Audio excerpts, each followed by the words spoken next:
like I was still a kid, obviously, but I was really fucking good at baseball. Um, where I had a really good shot at going D1 for baseball for college. And I can tell you right now, I was a cocky prick because like I knew I was good, you know? Like um I knew I was good at the game at baseball. I knew what I could do and like I was kind of a dick about it. I'll admit it, you know? Um um but it, I've kind of like learned not to like I've learned more to care about other people's feelings, I guess, to an extent. Um but like I understand like when you're good at something, you kind of get overconfident and you get cocky, you know? Like you kind of be like I'm everything.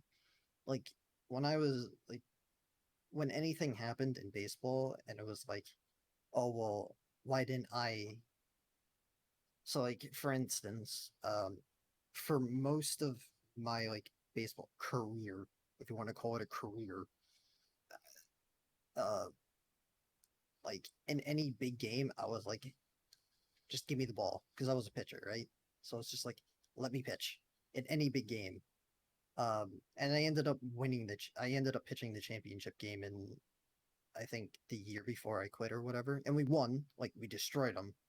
And it was like, I was kind of like me being like, yeah, I deserve this because I'm good enough to be here, you know?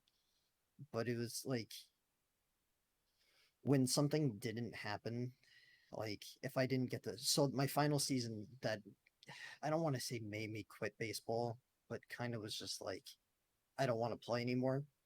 Was to the point where like the first game of the season or whatever, they had another kid start the game instead of me, and I'm like, what do you mean? I've literally been our best pitcher for the past 4 years. Like, why am I not getting the start? You know? And it kind of got to my head where I was like, I'm better than everyone here, so why am I not getting it? You know? And I've gone away from that now, but like it's still there where it's like if I'm better than you, I want the opportunity, you know, and I understand where a lot of people come from that as well. Well, and I think that there again, I admire the competitiveness of that, and I definitely Yeah, think that there's a distinction to be made that people who perform at a high level, they're naturally competitive or they develop yeah, a high level of competitiveness to keep themselves going. yeah, But there's always got to be something too, I think, kind of at the end of the day, right? There's mhm. got to be something outside of that, whether it's physical sports, one day your body will wear down. There is no getting around it. I'm a prime example of that. Yeah. Yeah, Well, even if it hadn't have happened early, it would have happened later. And let's say yeah, you are the best pitcher to get signed rookie season of all time. One, and we hate to think about stuff like this, but one unfortunate slide into the base in a hit, and you break your neck. yeah, And you have no control over that. Neither sure. do the other players and stuff like that. I mean, it's contact sports. Um, Yeah, I mean, but baseball's supposed to not be, but we all know that's not true. Um, sure. but stuff like that happens. There kind of has to be something afterwards, something that can be done afterwards, something that can be looked at Yeah, in the future. And that's why, of course, you always hear these stories of these young men getting signed immediately, getting a $40 million contract. They get mhm. And then injured, and then the money's all gone. You're like, well, how that? yep, People like us are like, how the hell did you people, spend $40 million? yeah, And and it's because people don't take them aside and say, hey, listen, this might not be here, yeah. tomorrow. You need to be smart about it. Yeah. So, I, oh, go ahead. I was kind of like that same way, or I was thinking down the line about like, oh, when I get money, I could buy this, I could buy this, I could buy this, right? But it was kind of so to go back to like the whole toxic thing real fast. Um, like when I was playing baseball, it got to the point where even though my team won, I was like, in my head, I was thinking, I'm the only one that I want to succeed out of everyone here. Right. I don't know why I was thinking that way, but it got to the point where it's like, I'm better than them. I want to be the one that succeeds out of everyone else. I don't care about anyone else. I care about myself. And um, it, that kind of goes into the I totally forgot my train of thought. Um, but yeah, it kind of was like I didn't care about other people and I only cared for myself. And it was like to go on the money thing, kind of like, well, if I got the money, I would buy. This was me back when I was like 16, but I was like, I'll go buy a Porsche, I'll go buy a Ferrari, I'll go buy a house, and you're not thinking like, oh, I should probably save, or oh, I should help people around me that helped me get to the point that I'm at. I'm like, I didn't care. And a lot of people that go up into big things like that, a lot of people don't think about that. They just think, what can I buy now? What can I do now with everything? And go from there. Yeah, and like I said, I think that we have to kind of have something afterwards. That's why, Yeah. I think a lot of people, even if their aspirations to go pro, I always try to encourage people like, okay, you want to go pro, put some effort into your streaming. I think one of the best examples of all time of that I could think of is J3. J3 was a professional player, played for played for Renegades. Um, Ho ho ho, I have some stories about J3. oh Lord. Don't get me started on that. Uh, I used to scrim J3 a lot, so I have some stories on him. oh. Well, let's try to not say anything negative. No, I'm not. I'm not. Um, Um, but but yeah, I definitely know where you're coming from with J3. J3, when I was scrimming him, was a completely different person from what he is now. yeah, well, he built up his stream. I think he realized that the team he was on, and I know Prima Dolce and other people from that team, Mangachu, Zachary, and And all all that that stuff. stuff. Um, you know, I think they all at a certain point realized that the team was falling apart and not going to go anywhere. But J3 was one of the ones who was taking the initiative in building its stream. Hmm. And when that was over, there was something left, and then others had to completely, like, if I'm trying to remember, I think I don't know what. I know Zachary and Mangachu got on academy teams. I can't remember. Oh God, what's his name? Um, I can't. Sherlocky. Sherlocky Mm, plays Path of Exile now. Primo plays okay. Apex. So they kind of diverged into different things and kind of left Overwatch. Yeah. But I always encourage people, like, if you're going to try to go pro or something, why not build an audience with it streaming? That way, if that doesn't work out, you can. So here's the thing that uh I just I was talking about this the other day with someone, and it's like a lot of big orgs now aren't. So take 100 Thieves for instance, right? Mhm. While they pick up pro players, they're picking up people who are popular, streamers, TikTok stars. You know, Mhm. Eh, you have you're more valuable to an organization not just as a pro player but a streamer as well, Mhm. right? Like Hiko, for instance, he was talking about it this morning. He's like, I'm literally working 14 hours a day. He's streaming for like he scrims for like no, he streams from like 9 till 3 or 4, like 9 a.m. to like 3 or 4 in the afternoon, and then scrims from 5 p.m. to 11 p.m. every day. But the org values him more because he's streaming and getting the viewership into the for the organization, where and he gets paid more because of it too, because he has a bigger viewership. Where like let's say just some random no name or whatever, or like a younger kid or something. Like 100 Thieves picked up two really good players, but they're younger. They don't have like a viewership or anything, or like they're not well known or anything, in theory, they're less valuable to the organization because they don't have a stream, they don't have a viewership. Right. So in the long run, it's you're replaceable because once you're done gaming, we don't need you anymore because you don't give us anything. Where if you grow a stream out, you have so much more value for everything in general that it's better just like even if you're going to work the hard hours for a while you're a pro gamer or whatever, having that stream in the background, knowing you have a viewership there, will bring you so much more in the long run. No, I completely agree. And a lot of entertainment, it's all about leverage too. Yep, yep, What can you barter with in terms of your social media commodity? Um, yep. I do kind of want to. Um, do you care if we I always forget to ask this before? Do you care if we do the Q&A section in a little bit? Yeah, that's fine. I don't Okay. care. Yep. Jeez, I'm looking at you. Um, but I do want to ask going forward, what are kind of your plans with the stream that you have? Um, everything is up in the air right now, if I'm being honest. It right now I'm kind of just streaming every day because I don't have anything else to do. Hmm. I can't really do much with my back.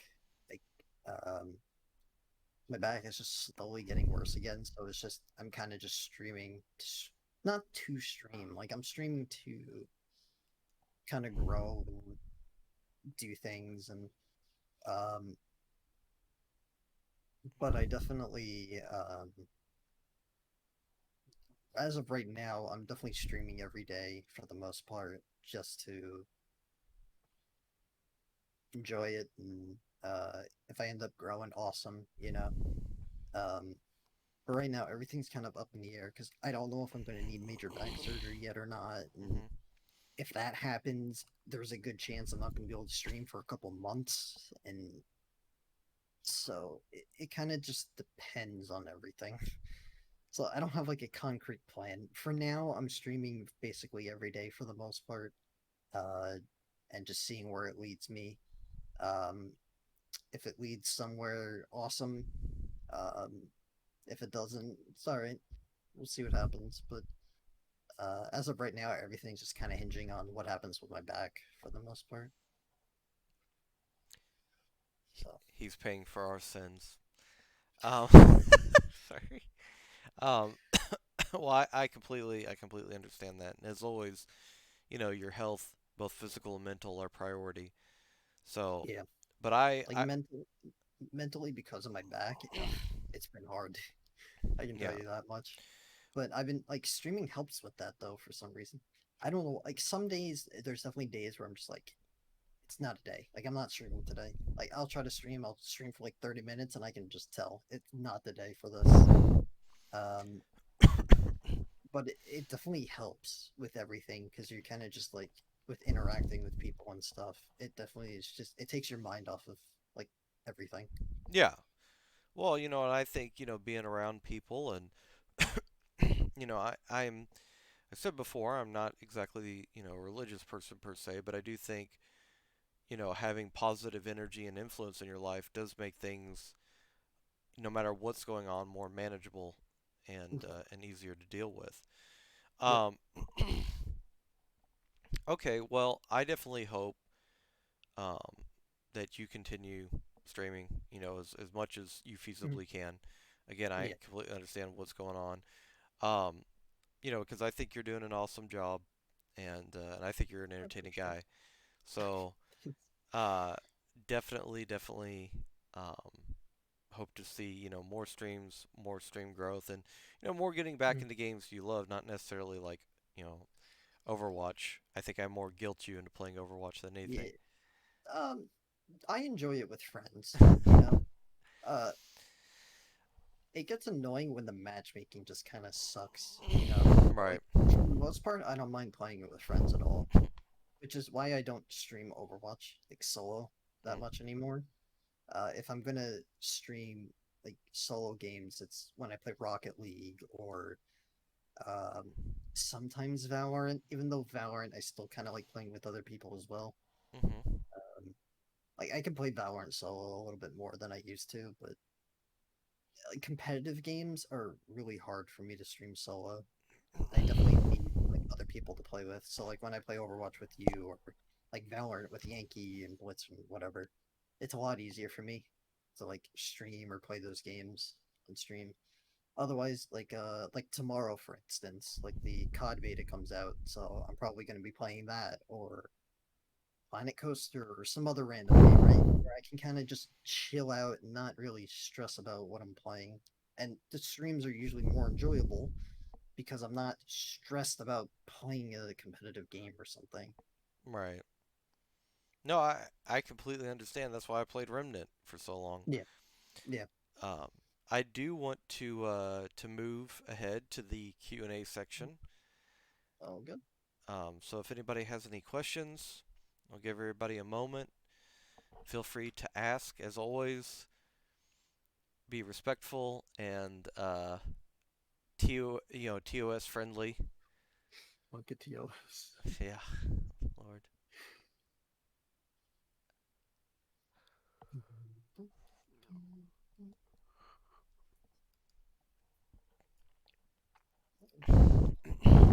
So,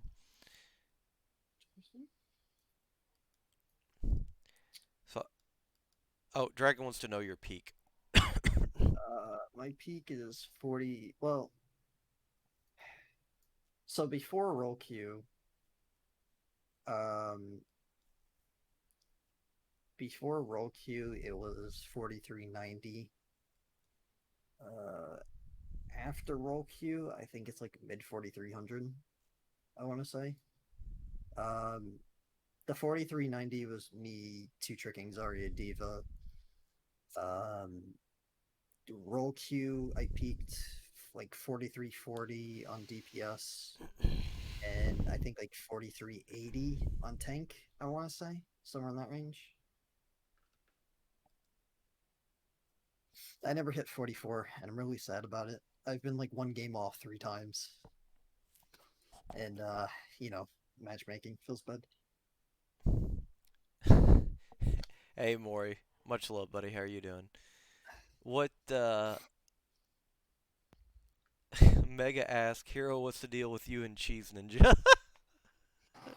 Cheese is a Oh my god, Cheese. boy.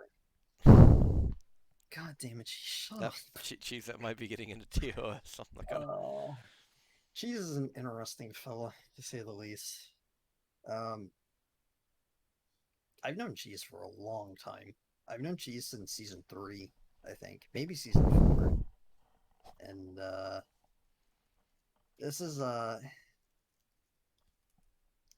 this is just kind of Cheese and how he is. I'm just used to it at this point, where it looks yeah, season four. I'm kind of just it looks weird on the outside, but that's just him, and I'm so used to it at this point that it just yeah.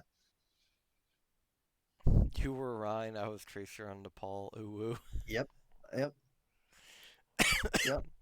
And that was like the one game I voice chat that entire day. Like, oh my lord. yeah. Oh, uh, So that's just Cheese. You kind of get used to him after a while. cheese. So would you say cheese is an acquired taste? Yeah, very much so. Yep. Sorry. Yep. You're good. No worries. Um, I'm dying internal. No. Uh, story of my life. Oh, there's always I would be remiss if I would be remiss if I didn't mention this because I have um two people in the honors that always want to ask Mhm, the same questions to every guest. They think it's mhm. very important. Number one is Shrekker Megamind. Mega Point. Shrek. Okay.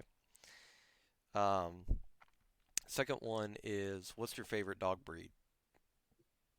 Um, I have a Boston Terrier, Okay. so I'd probably say Boston Terrier because my dog is adorable. I love her. Um, See, I never originally. I don't know why, as a fucking kid, dude, I had an obsession with wiener dogs, like Dutch hounds. I don't know why. But when we were first looking to get a dog, I was like, dude, I want a Dutch hound. I don't know why. I was just so obsessed with it. Um, and then when we went to go pick out a dog, like we went to like a not really like a shelter. We were going to shelters for a while, but we couldn't find anything right. So then we went to like this really, I kind of want to say scummy place or whatever. Um, and it makes me so sad.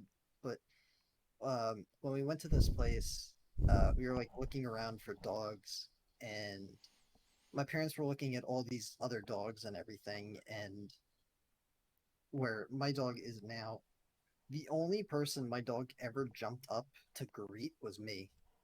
Like Mm. anyone else that went up to her, she would kind of just be shy and not say hi to anyone. I was the Oh, only person that she jumped up to. And when we first got her, my parents were like, "You want that?" Because she was like really scrawny. She had a lot of problems and everything. And poor puppy. yeah, like she had a lot of problems. My parents were like, "You really want that dog?" And I'm like, "Yes, we're getting this dog." Because like I can tell, like I was the only one that she jumped up for. Like I could tell that she was like, "Yeah, this is the dog," you know. And so I'd have to say Boston Terriers just because of her. Okay. Cheese wants to know what your OnlyFans is. Jeez, you have an OnlyFans. Does he really? Oh, yeah, for his dog. That's awesome. Yeah, So I'd pay have to say, pay for the content. yeah. Um,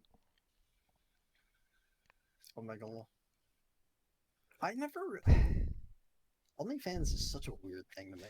Wait, Cheese, do you make money off of your dog on OnlyFans? Okay, okay, I was gonna say. I Uh, just, um, my second favorite breed of dog right now is probably a husky. yeah, I love huskies. That's my I favorite. love huskies. My cousin has one, like my uncle has one, and oh my god, the dog is adorable. I haven't. They're just s- so big, though. I want to I, put out. I haven't set up billing on the account. Don't want to put personal info on. I don't. I don't want to put personal info on OnlyFans for my dog. yeah. I don't know. Do you think somebody's gonna dox your dog? I need to know where he lives. Oh, I oh, I pinged you in Pets Reveal. Yeah, yeah. He Oh, has he a has. husky. Oh, he does. Okay, hang on. Yeah. Oh, I'll look at it. I'll look at it afterwards. I'll look at it afterwards. As always, put your adorable pet pictures, because I don't just I'm not the only one that sees them. The the people in the Discord aren't the only one that sees them. Mama Yon likes to see adorable pets too.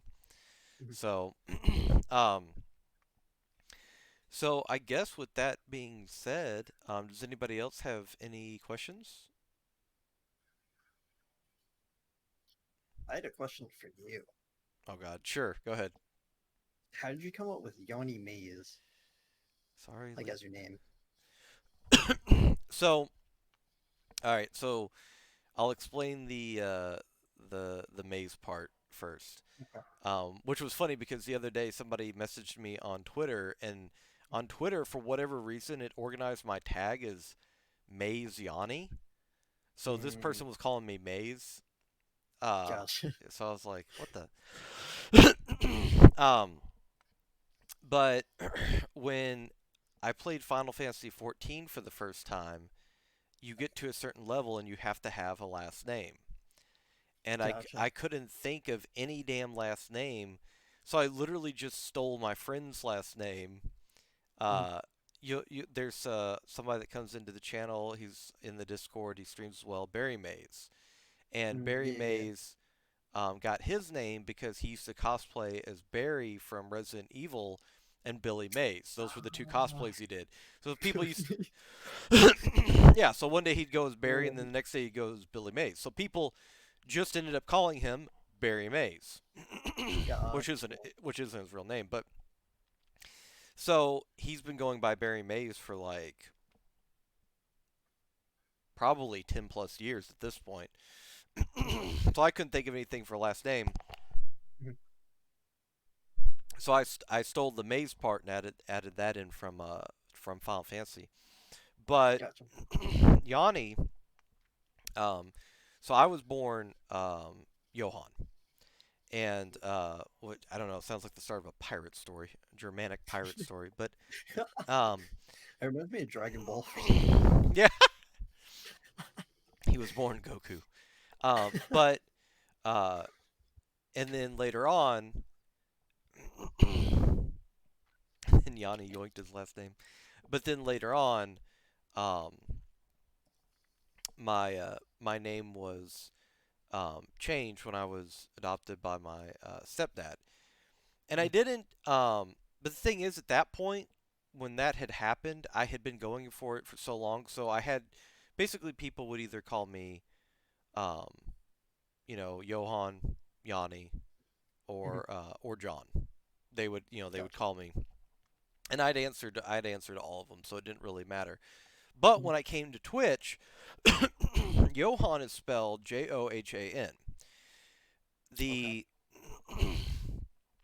the nickname for Johan is Jan or Yanni, and but Gotcha. the spelling of that is Jan or Janni usually. Um, Okay. but people, German's not their first language, and I don't really speak much German either. So, Mhm. but they um, they were pronouncing it as Jan. Uh, And so eventually I was like, I had to explain this every new stream I went to.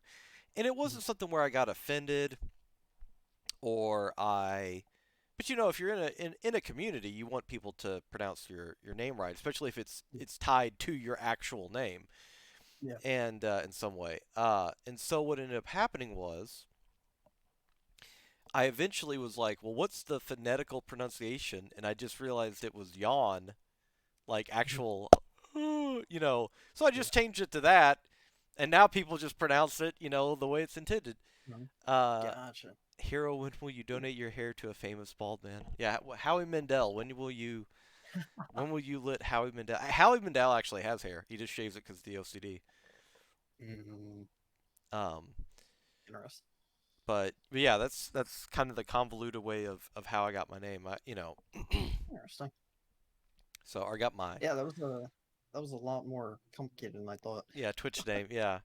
Yeah. Uh, I Yeah. should just been like, I'm kind of a narcoleptic. You you look like a '90s Hollywood hero. Last action hero with Arnold Schwarzenegger. Mm, Love you too, Doctor. Hope you're doing well, buddy. Um, so yeah, I think that uh, I think that that's kind of it brings up an interesting point that there's always potentially more to a story than what you know, and I'm not like using yeah. myself as uh a narcissistic example for that, but I just it does remind us that there's always more that we have to tell is That that was kind of like with my console name back when I was on console. what was it? Because my console name was Tackle God. Um, so I don't know how the hell I came up with. I Okay, so the tackle was my nickname back in high school. Um, and it's not because of football, surprisingly or not. So when I was in what grade was it? I was in either eighth or ninth grade, somewhere in that range. Um, I ended up I got ejected from a baseball game basically for cursing at an umpire, and Wait, how old were you? eighth or ninth grade, I think. All Yeah. right. Uh, And then I he ended up. went and played Call of Duty. Uh, No, so I ended up cursing out the umpire, and basically I he ejected me, and I kind of went into like a blind rage mode where I don't remember half of it, but I ended up basically throwing my glove down, running at the umpire, literally football tackling him off the ground and punching him in the face 3 times. Um, so after that, I got banned from the league and everything. Um, so I went to a different league, and the team that I ended up joining, mind you, about half of that team was at the same fields I was playing at when that happened. Um, so they ended up knowing they ended up knowing what happened. So they ended up just calling me Tackle, and that kind of stuck with through me through high school. So that ended up I just kind of used it everywhere that I could because it was just kind of simple and it kind of related to me, I guess. Uh, and the God part, I don't know. I was just like, again, that kind of went back to that mindset when I was in baseball. Like, I'm just better than everyone, so I'm just gonna put God at the end of and if I'm not better than you, I'll tackle you and punch you. it. I Exactly. imagine talking Yep. shit to Hero and Hero just being like, "I've tackled an umpire for less." True. So, No, I had really bad anger problems oh when I was well. in baseball. I uh, I am glad you have worked things out and Yeah, yeah, found the way. yeah. So when I was originally coming to PC too, it was kind of like I was gonna use Tackle God, but I'm like, dude, I'm over that phase. I don't want to I want that just nope, Yeah, push that to the side. you don't want to be you don't want to be you don't want to be super positive and then explaining to, an audience of several hundred people why you're called Tackle God. Yeah, exactly. Um, so I ended up just doing uh so I tried to keep the God part in the name. Don't ask me why because I have no idea. It was just kind of simple. It was right there in like my head. And so I was like, okay. So I'm getting rid of the tackle. Originally I was trying to keep tackle in it and just kind of get rid of the God part. And I was like, okay, so let's try to figure out what I can do with the tackle. Couldn't come up with anything because I just when it comes to names, I'm awful. So then I was like, all right, let's do the God part. Couldn't come up with anything. And I was like, okay, well, what can we do? So my brain went to fuck it, the one true God. And I'm like, no, that sounds way too narcissistic. I'm okay. Get me. I don't want that. And it ended up just being I couldn't think of enough letters to put because I like the one true, but I didn't know what to put after it. And I could only have 4 more letters because of BattleNet. So I was like, fuck it, let's just do hero. And it kind of just ended up being that way. Yeah, I'm pretty So sure if like you went with the original name, you would have walked outside, got hit by a lightning bolt or something. probably yeah. Like there's It all kind of these trees there. It's supposed to hit the tallest target and just go straight for you. yep, yep. So like my name doesn't have as much meaning. It's just kind of like I just threw it together because why not? Well, and I mean, there's I don't want to say a cautionary tale, but I mean, for those of you who don't know, I mean, J3 was literally originally named Jesus. Jesus. Yeah, Yeah, and yeah. it was J instead of an E, it was a 3, and then SUS. Mhm. And he ended up changing, but people would always call him J3. Yeah. Um, but he ended up changing it to J3, and he literally said explicitly it was for marketing reasons and to be more advertiser friendly and all that stuff. Like Yeah. um, people. I mean, as much as they might like the endorsement, Gamer Supplements is gonna put on there, buy the products that Jesus takes. They're not, they're not. Yeah, they're not gonna put that. Yeah, so, um, yeah, so it's all this stuff to think about with streaming and stuff like that. But yeah, your name and all that, the brand that you kind of go by that you start to create, it all matters. With that being said, there are room, there is room for error. Yeah. It's not an exact science. It's not step one, two, three. Follow this objective process, and you will be successful, or you won't be successful, et cetera, et cetera. Like it's all a learning curve that we're all on. Hmm. So don't be afraid to make mistakes and and learn from them. And there's always, when one door closes, another one opens. I mean, sometimes you tackle an umpire, the next minute you're in another league. Um, and And it ended up actually being for the better, honestly. yeah, well, I mean, Obviously, I don't wish I did that, but it ended up being a good thing, I guess, in the end. yeah, yeah, yeah. You told us about that dragon. Um, so I don't know why. Never clicked for me to think that's what you meant. Um, I don't know. I always just called you drag. Didn't even if that's what your name meant, it wouldn't have mattered to me. Um, but with that being said, um, we are coming up on the 2 hour mark, and I unfortunately am going to have to run. Hero, what were your plans? Uh, Probably sleep. Sleep? Okay. Yeah. So if that's the case, who are we going to send everybody over to? Uh, let's see who's on.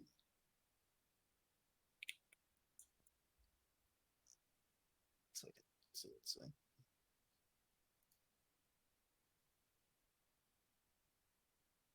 Do-do. I'm gonna mute real quick while you look that Uh, up. So give me 1 second. I'm gonna do some announcements real quick. yeah, good, no worries. Did that work? No. What about now? There we go. Okay. All right. Um, so thank you all for being here. We could have even gone longer if it weren't for the fact that legitimately I have to be up in the morning, doctor's appointment, and then I got to go work out. So I definitely need to get some sleep. I want to make it a point to start working out several times every week, and walking. Um, it's the only way that I'm really going to make a good solid push to lose this weight. I mean, I've lost some weight from uh, being more conscientious about what I'm consuming, but to be actually healthy and all that stuff, you got to put in some physical activity as much as possible. Um, Good Lord, Chiefs. With that being said, tomorrow we're going to have another interview. We are going to have with Shady Spartan uh, at 9 p.m. Eastern Standard Time. And then on October 16th, Saturday, we're going to have Shock Skull, 8 p.m. Eastern Standard Time. And on 17th, that is. Wait, no, I said that wrong. 16th is a Friday. So Scottish Skull will be on Friday at 8 p.m. Pumpkin will be on Saturday at 2 p.m. And we will have Sankadu at 9 p.m. on October 18th. That is a Sunday. Yeah, and also sorry, my allergies have been really kind of kicking my butt lately. Betsy, thanks so much for the sub. Much love, brother. Much love, much love. Um, Thank you to everybody that stopped by. Thank you all for being amazing, wonderful guests as always. And yeah, and I really appreciate you all being here. As always, it's great, from a personal standpoint, it's great to have people supporting the channel, but more importantly, it's awesome to have people here supporting the guests coming on because that can always be whether they're used to it or not. And even what's interesting is streamers who are literally in front of a camera 8 to 10 hours a day sometimes get nervous doing interviews and stuff. I'm not saying that was the case with Hero, but just the support that you all show by showing up to people's channels afterwards, dropping follows, coming um, to the interviews to show moral support and all that stuff. It really does mean the world to them. And so, once again, from the bottom of my heart, thank you all so much for being here. And with that being said, I hope to see you all tomorrow at 9 p.m. with part two with Shady Spartans. This will be part two with him because we had interviewed him. Actually, he was, I think, the fourth or fifth guest we'd had on. But now he's going to talk about his college experience as a collegiate esports player.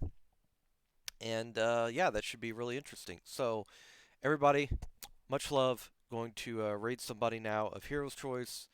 And I will see you all tomorrow, hopefully. All right, Hero, you there? Yep. All right, cool. So, who you got? I'm DMing it to you. Okay. Or you could just put their name in chat if you want. Mm-hmm. I PM'd it to you. It's fine. Okay. They'll find out. Okay. Oh, let me see this real quick.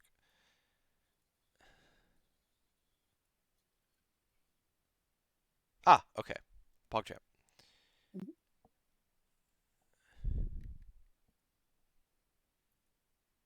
Okay. Yep. As always, uh, the Twitter.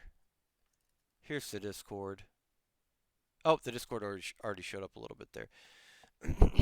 Oh yeah, crazy. No, it's okay. Hey, as always, everybody, don't forget if you do miss it or you're able to come in and you only get like the last 15 minutes, I leave the VODs up for as long as Twitch allows. So this VOD will be up for at least a couple of weeks. So be sure to go back and check it out because that helps too. That's really a cool thing to get to tell somebody is like, hey, your viewer or the viewer count on the VOD went up after we were done and all that stuff. So definitely go back and check it out if you missed it. These are all worth checking out. Let's see. Okay. So we are going to raid the family plays. Looks like Holly is doing a cooking stream. Uh,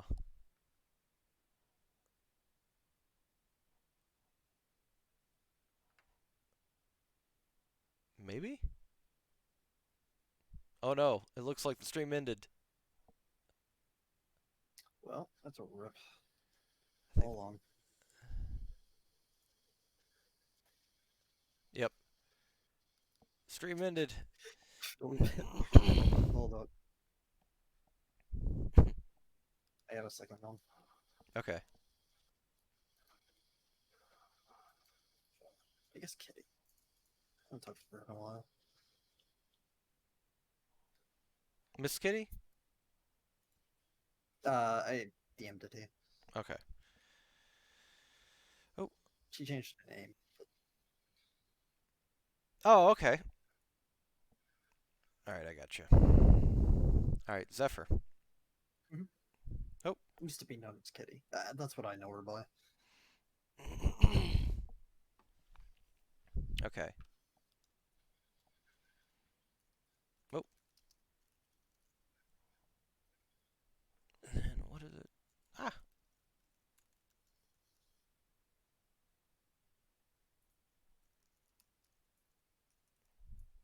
Okay. Wait, I think the screen froze for a second. It did. Yep. It did. Rip. Yep.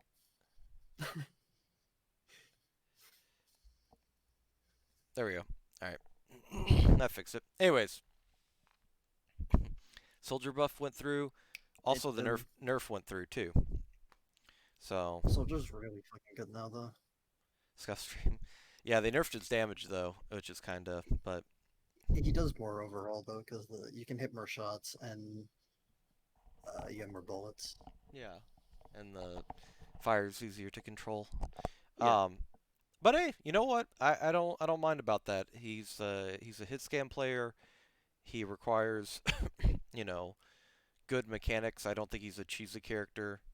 Um, sure. his ult isn't busted any. I mean it's a little stronger now because of the buffs, but you Yeah. know, soldiers needed a buff for a long time, so I don't even as a tank player I don't really mind. But Okay. anyways, um, love you all so much. We'll see you all tomorrow at 9 p.m. and be sure to check out Hero's stream. and we will catch y'all later. Bye, everybody. Is that guys?